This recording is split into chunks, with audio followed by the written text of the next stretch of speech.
আপা করতে থাকা লোকগুলো নাকি এখন আর আপার ফোন ধরছে না, আর এই টেনশনে আপা ছুটে বেড়াচ্ছে এখান থেকে ওখানে, আর তার পিছনে ছুটে বেড়াচ্ছে আমাদের ছোট আপা। কারো সমস্যা দেখে আমি আবার নিজেকে ধরে রাখতে পারি না, তাই আমি নিজে গিয়ে তার পাশে বসলাম, তার কাছ থেকে পুরো বিস্তারিত ঘটনা শুনলাম। শোনার পর আমি নিজেও ট্রাই করলাম, দেখি না এই আপার ফোন তো কেউই ধরে না। পরে আমি তাকে বললাম, বিপদের সময় কেউ আশেপাশে থাকে না, দেখো আমি একমাত্র মানুষ যে সবসময় তোমার সাথে আছি, চলো আজকেও তোমার সমস্যাটা আমি সলভ করে দিচ্ছি। আজকে আমি অন ক্যামেরায় স্বীকার করতেছি যে হ্যাঁ স্বামীর অনুমতি ছাড়া বা হ্যাঁ স্বামীর সাথে আলোচনা করা ছাড়া হ্যাঁ যে কাজ করতে যায় না কেন সেই কাজ ঝামেলায় পড়ে যায়।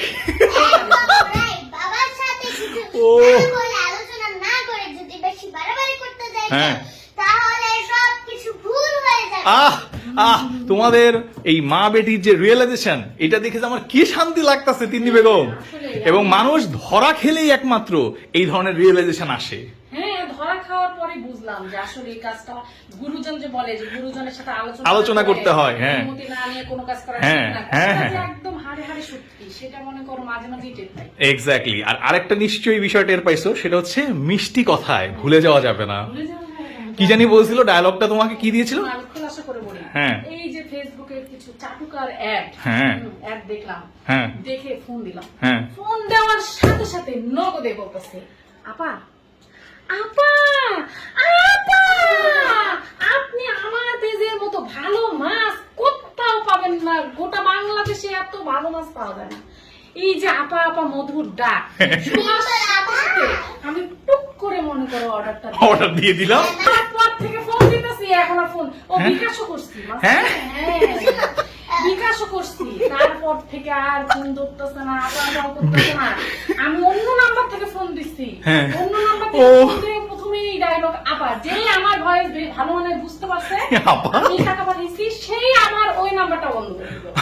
আপা এত সুন্দর করে বললো যে, আপা, মাছ আমি দিচ্ছি, সুন্দর করে পাঠাবো, হ্যাঁ। আপনি শুধু আমাকে ডেলিভারি চার্জটা দিলেই হবে। শুধু ডেলিভারি চার্জটাই চেয়েছিল। আমি চিন্তা করলাম এতগুলো মাছ হুম। আমি নিচ্ছি, কোনো টাকা পয়সা অগ্রিম নিচ্ছে না, শুধুমাত্র ডেলিভারি চার্জ নিচ্ছে। হ্যাঁ। আমিও খুশি মনে দিয়ে দিলাম। আহা। তারপর দিয়ে দেওয়ার পর মনে করো আজকে দিলাম, কালকে ডেলিভারি দেবে। হ্যাঁ। তারপর থেকে আর আমার ফোনই ধরতে হচ্ছে না। থাক, ওরা ফোন ধরুক আর না ধরুক, ওরা প্রতারক, ওরা প্রতারকই থাকবে। ওরা এই মানুষের ভিডিও, মানুষের বিভিন্ন ছবি দিয়ে ওরা একটা পেজ গঠন করে, তারপরে হচ্ছে মানুষের সাথে প্রতারণা করে।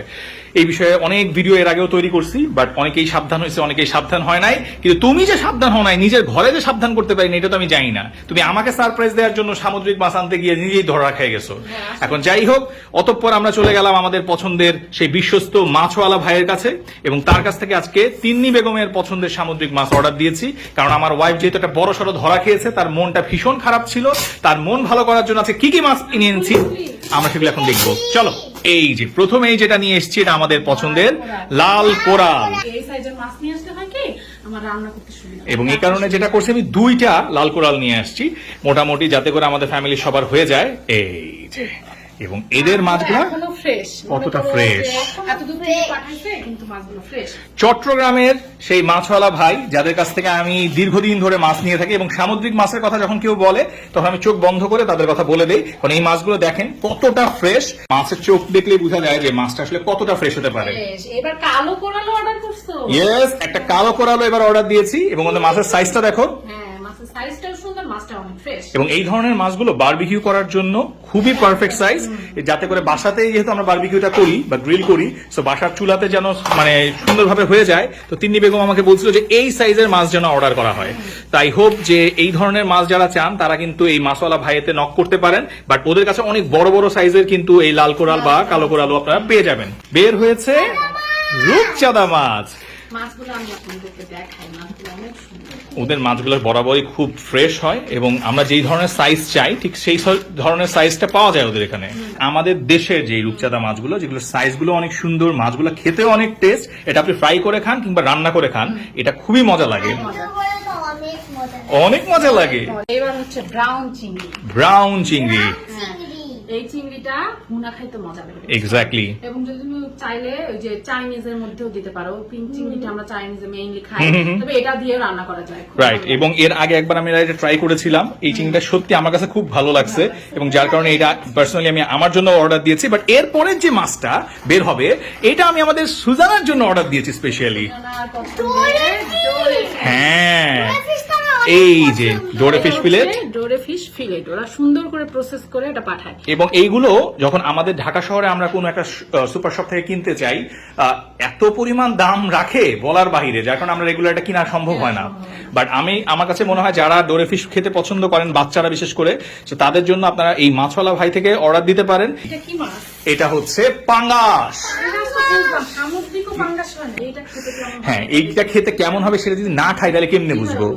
সো আমরা কিন্তু এই পাঙ্গাসটা ম্যাক্সিমাম টাইম বাজারে যেটা পাওয়া যায় সেটা হচ্ছে চাষের পাঙ্গাস, আর যেটা একটু মাঝে মধ্যে পাওয়া যায় ওরা বলেই বিক্রি করে ওটা হচ্ছে নদীর পাঙ্গাস, যেটা খেতে অনেক স্বাদ।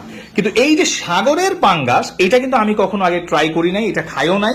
সো এবার যখন দেখলাম যে এই মাছওয়ালা ভাইয়ে ওদের এই মাছটা পাওয়া যাচ্ছে, তা আমার মনে হলো যে এবার এটা খাওয়া উচিত। সো এবার জন্য আমি একটা সাগরের পাঙ্গাসের অর্ডার দিয়েছি, খেয়ে অবশ্যই আমি জানাবো যে মাছটা খেতে কেমন লেগেছে। ঠিক আছে। এটা কি আছে? The finally the biggest tuna fish. Yes, tuna fish. Tuna fishটা সাইজ দেখেছো? হ্যাঁ, হ্যাঁ, এই ফিশটা অনেক মানে অনেক ভালো খেতে। তিনি একটা খুব সুন্দর কাবাবও বানায়, সেটা খেতে আমার খুব ভালো লাগে। তিনি বেগম, টুনার কাবাব হবে নাকি এবার? হ্যাঁ, হবে হবে? আহা হা হা, ইনশাল্লাহ আমরা করবো। আরো একটা মাছ আছে, চলো দেখি পরের মাছটা কি এবার বের হচ্ছে। এই মাছটা হচ্ছে আমাদের সবার প্রিয় রূপবান মাছ, জবান না। রূপবান পোয়া। ওকে, রূপবান পোয়া মাছ, এবং এই মাছটা অনেকেই খেতে পছন্দ করে। তো আমি বলবো যে যারা খান নাই একবার ট্রাই করে দেখতে পারেন। এবং সামুদ্রিক মাছের ব্যাপারে যদি আমাকে কেউ ইনবক্সে নক করে, আমি এক কথা যখন বলে দিই যে মাছওয়ালা ভাই, তো অনেকের কথা হচ্ছে আপনি সবসময় ওদের কথা কেন বলেন? কারণ আমার কাছে মনে হয়েছে যে এই লোকটাকে আমি বিশ্বাস করতে পারি। সামুদ্রিক মাছের ব্যাপারে যখন কেউ জিজ্ঞেস করে, আমি আস্তে করে বলে দিই, ভাই আমার পছন্দের পেজ হচ্ছে মাছওয়ালা ভাই, আমি ওদেরকে বিশ্বাস করতে পারি, তোমরা এই পেজে দিতে পারো অর্ডার। মাছওয়ালা ভাই শাহিন ভাই। শাহিন ভাই, শাহিনের সাথে কথা বলে আমি এবার নাম্বারটাও নিয়ে নিছি, যে আমি তোমার দুইটা নাম্বার বলে দিব, যেহেতু অনেকে প্রতারণা করতেছে। ওর নাম্বার হচ্ছে 0184 আরেকটা নাম্বার আছে 01615536820 এই দুইটা নাম্বার ছাড়া অন্য কোনো নাম্বারে আপনারা লেনদেন করবেন না। আজকে বাসায় এত মাছ দেখে আমার যে কি ভালো লাগতেছে। ভালো লাগতেছে? আমি খুব এক্সাইটেড। কিন্তু আরো একটা তো মাছ ছিল, আমি তো দেখতেই পাইনি। ইয়েস, আমি তো সেটাই বলি, লবস্টারটা কোথায়? আমাদের লবস্টারটা কোথায়? যে আমাদের সবার পছন্দের লবস্টার, লবস্টারের যেহেতু অনেক কাটা টাটা থাকে, হ্যাঁ। ওরা খুব সুন্দর করে প্যাকেট ওদের প্যাকেজিংটা অনেক ভালো, এবং লবস্টার গুলো মানে এত সুন্দরভাবে ওরা প্যাকেজিং করেছে। তিনি বেগম, আমাদের যে আম্মাজানের পছন্দের জিনিসটা, এই যে আপনাদের ডোরে ফিশ ফিলেট, যেটা এটাই আজকে হয়ে যাক। হ্যাঁ, কি বলো সুজানা? রূপচাঁদা ভাজাও করছে। সাথে একটু হালকা করে রূপচাঁদা ভাজা হোক। আমাদের এখন ফিশ ফিলেটের জন্য অপেক্ষা করতে হবে। চলেন আম্মাজান, চলেন চলেন চলেন।